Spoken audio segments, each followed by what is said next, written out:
Hello there, it's Arts and Culture time on France 24. Welcome to Encore. Today it's our weekly music show. We are meeting a modern-day musical explorer.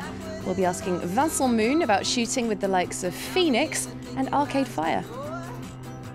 Ivorian reggae singer with a social conscience, Tiken Jah Fakoly is heading back on the road and venturing into recently war-torn parts of West Africa. We'll be telling you why. And we're asking if self-styled princess of pop Lady Gaga is really planning to open a museum dedicated to the king of pop, Michael Jackson.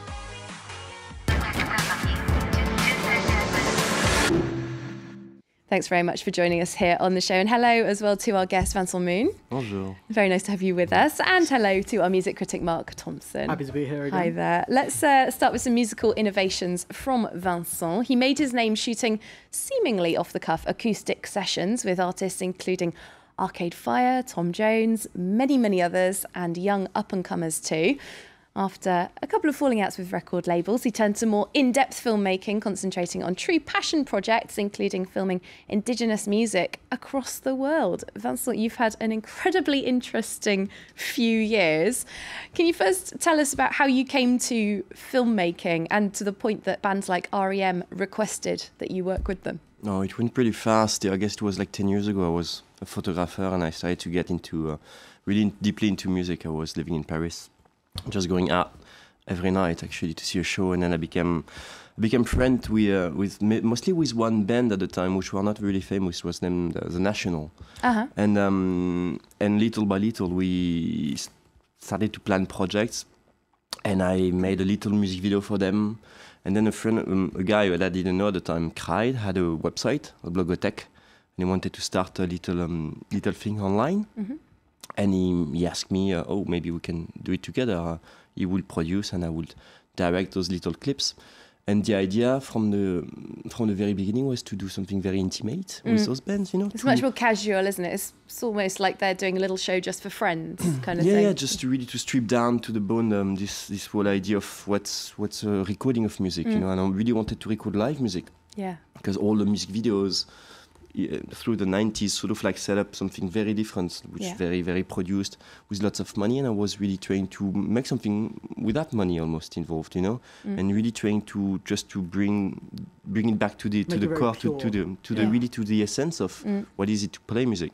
That was sort of around the same time that lots of bands were getting onto MySpace and things and sort of regaining control of their music. Yeah, exactly. Sort of, you know, went along with that time. No intermediaries, you know, just like straight, directly with the bands and in the streets often, or in a home. Well, let's show the viewers one of those really rather priceless moments that you have become known for.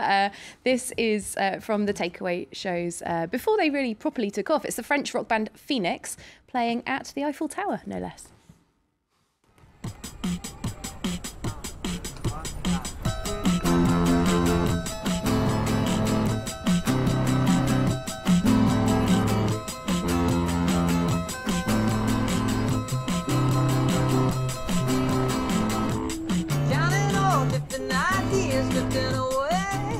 Around 200 of these clips in about 4 years. That's a lot of work very quickly. What made you pull away from those? And when you were working with R.E.M. and Arcade Fire, and then you suddenly changed and decided to move away from the mainstream? I didn't suddenly change. I was actually I sort of like left Paris at the time. I explored this type maybe of music, and in terms of filming it, and I wanted to. My curiosity sort of like simply pushed me somewhere else, and I started to live with a backpack. I left Paris and I went to travel around the world. It's a life a lot of people would envy, I imagine. Yeah, I mean, I've been doing this for 5 years sort of, and I just like ended up this sort of like 5-year cycles of traveling. But the obvious thing is every young boy's dream is to have these bands play their own shows for you in various places around like nice cities around the world. And you decide, you know what? I'm going to leave it. I'm going to go travelling around and find out something new. Yeah, let's talk about your newer projects, in fact. We're going to show a little bit of a film that you filmed in Chechnya. Yeah, this is from a project called the Gandhi Head. Take a look at this.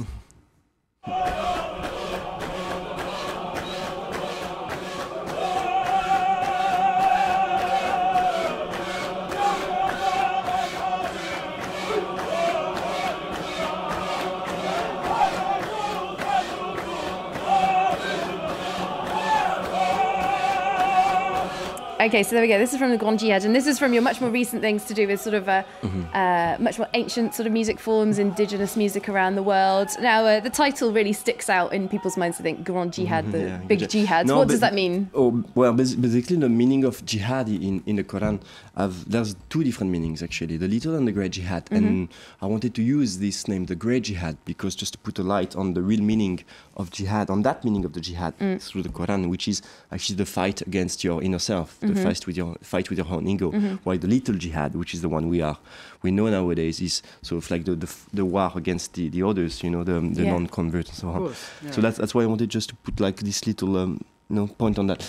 But then, my most recent work has been really digging into sacred music. Is also it about like this ancient way of like being with music? Is it about finding music that you think is at risk of getting lost, or just because not that many people know about it? Yeah, I mean, it's not always getting lost. It's like a case-by-case situation in that it's sort of like from one valley to another. You know, I spent a lot of time, for example, in Caucasus, and with Sochi Games coming, it's very interesting so to many talk countries about and so many different artists. It almost feels like it's an anthropological study. It's a study of... Yeah, but it's very...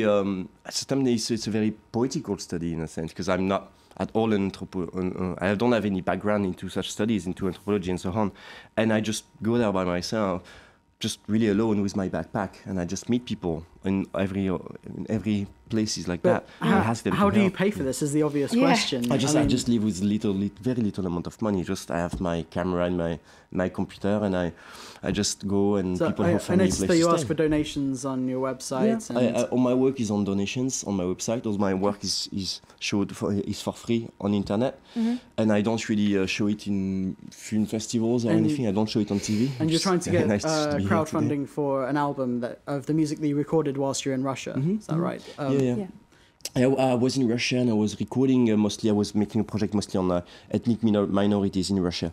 And I think for me, of course, it's not that always those music are all getting lost. Just that I think it's very important to talk about them. And it's certainly something that we don't talk about very often at all. Well, thanks so much for coming in to tell us about all of your projects. It's been so interesting to meet you. We are actually going to move on to something that a lot more people probably know about, Lady Gaga. Very different from your projects, I think. And another new enterprise, in fact. Now, Mark, this is a really perfect pop story. Yeah. Lady Gaga supposedly is going to open a Michael Jackson museum. Yeah, it's a headline writer's dream, isn't it? The pop princess opening up a museum full of memorabilia to the former pop king. Can it be true? Now, it seems a bit unusual. It's potentially true. I mean, she has hundreds of Michael Jackson memorabilia. She has up to $1.25 million worth of memorabilia, in fact, including the famous Swarovski crystal glove, which is valued about 140,000 euros. Oh, a lot of people would like to see that. So you'd imagine that there will be interest, but I think the problem she's going to have is with Michael Jackson's estate and his lawyers and whether they're going to be okay with it. I'm sure there would be. So is that something that you'd go along to have a look at? No. Michael Jackson Museum run by Lady Gaga. I think I'd go just out of sheer curiosity. Well, we're going to bring some news from the world of world music now. Tiken Jah Fakoly is known as the star reggae musician with a social conscience. He has a huge following in West Africa as well as here in France, and he's embarking on a tour this week. Mark, it's taking in some locations that could prove quite challenging in different ways. Yes, of course. I mean, he is a legendary Ivory Coast reggae singer. He is so big in that part of the world. And this African Revolutions tour is actually going to be in partnership with France 24 and RFI. And he's going to be travelling through Senegal, Guinea, Mali, and the Ivory Coast, his hometown. Now, the problem is really with Senegal, where he was actually considered a person non grata by the former president Abdoulaye Wade back in 2007. He was actually banned from entering the country at all, and that was because he called for the president to step down for the good of the country. So obviously he's not got the best relationship there, but he's looking to basically push ahead, and he wants to reconnect with the young Africans. And basically the message he is sending, and he told France 24, is that he wants young Africans to stop thinking about Europe and a big dream in Europe and to make their dreams in Africa. The message we're going to put across here is about migration, moving from rural areas to urban areas. It's also about agriculture. We're also going to talk about reconciliations because we're in Ivory Coast and we've just come out of a crisis. It's time we talk about that with the young generation. They all want to go to Europe despite the fact there is nothing left there, when everything is yet to be built in Africa and nothing will be done without us.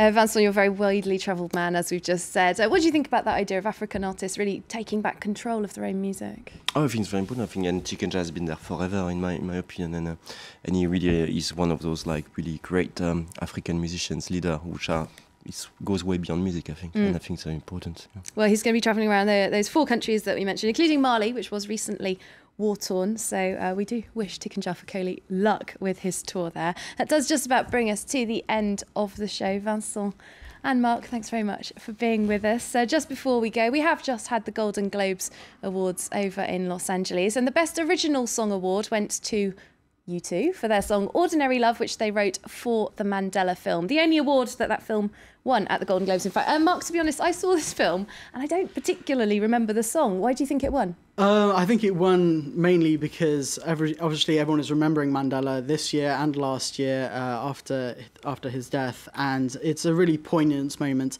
And the song is a very U2 song. I mean, you hear it and there's no complications. You know who it is. And it's a very and so they do have an album coming out this year. The song is probably going to be on it, and we're expecting more of the same. A little booster for you two there from the Golden Globes. Thanks for that, Mark. So we will leave you with a little look at the video from that song from U2. Do enjoy. We'll see you soon. Bye for now.